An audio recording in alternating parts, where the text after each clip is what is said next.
So I got the first spray down for the black color. Did it outside, obviously. I got the tape peeled off. One thing I noticed when I was peeling the tape off, though, was that my lines were a little crooked. So what I did was with my pocket knife, I cut thin strips out to even out the tape. So it should be about as accurate as I can get it with my just by eyeballing it. I don't have any way to measure or anything like that. When you peel the tape, what I did was I peeled it along like I said earlier, I peeled it along the inside of the gold pinstripe, and I was you gotta do it real careful, stay patient, stay steady when you do that. And like I said, if you have to make adjustments, make them very small adjustments, thin strips here and there to even out, so that when your design is done, it's as even and as symmetrical as possible.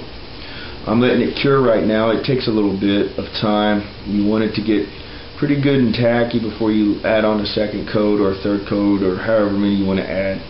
I can't emphasize this enough. When you're using paint, especially on gas tanks, you really want to try to use something that's fuel resistant. I use that engine enamel frequently. If you choose to use something else like Krylon, Rust-Oleum, or just 99-cent paint, try to use an automotive clear coat on top of that. What that does is, if you don't, when you pour in your fuel, if you spill some, it could cause the paint to blister. This automotive clear coat will be fuel resistant. This paint here, if you don't want to use clear coat, or you just want to do a solid color with this paint, you don't need a clear coat. It's fuel resistant also. Plus the bed liner is fuel resistant too, so it's not a big deal. This stuff should be curing in a little bit, and then I'll go touch it up, maybe add a second coat to the bed liner. After that, I'll run my gold pinstripe along the perimeter of the beige, and then I'll probably go over that with clear coat a couple of times, because I want that adhesive pinstriping to stay and not fall off. If you run that stuff, you run the risk of it probably not sticking very well. So that's why I'll be using clear coat in this application. Well guys, my tank is done. There's a few pieces I didn't like.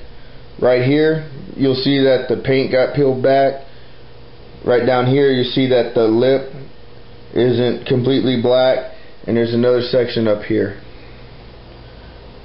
that you can see is not completely black. I can touch this up with using probably a cotton swab, and just spray the bed liner on the cotton swab and take care of it. And right there, well, there's really not much I can do. I could probably lay that pinstripe down, which I plan to do anyways. That'll even out this rough edge, and then hopefully I can touch it up. I might can touch up a piece of this right here with the same technique, using the swab in the paint. My sprocket came out pretty good, though it looks a little angular on certain edges right here, and generally around the whole thing. I can probably touch that up with a paint pen. Seeing as how it's going to be low and away from everything, it's probably the best bet. And my rim came out very well also. Came out nice and smooth. There was nothing crazy about it. It was pretty easy to spray. All I got to do is take the masking tape off the spokes. So once again, when you do stuff like this, be very patient.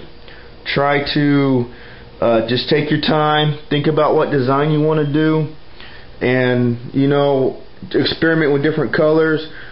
Experiment with putting one color down and putting another on to change the shade of it. There's all kinds of fun stuff you can do. It's just a matter of, the only limiting factor is probably just your imagination. So I hope you all enjoyed this tutorial. Hope you saw where I screwed up, and I hope y'all can take this as an aid in your endeavors. Thanks a lot, and look for more videos. Subscribe to my channel. There'll be more coming. I didn't like leaving my last video off the way I did, so this is an epilogue of sorts. The tank, when I finished it, looked kind of doo-doo, and So what I did yesterday, this is actually 2 days later from the last section of the video. Last night I purchased a paint pen from Walmart and some clear coat. And the paint pen is an acrylic pen made by Elmer's. It's found in the arts and crafts department. And I smoothed out the rough edges of the black. And as you can see, I also filled in the chunks that were peeled off and missing. And then I just filled in along the lip. And you see that shine to it, and that shine is a result of the clear coat, and you can almost in a way see the reflection of the camera a little bit in the black there.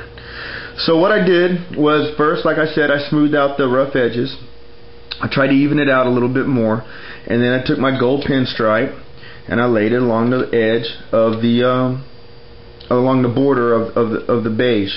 I did it on the top and I did along the bottom there. There's a little nick I missed.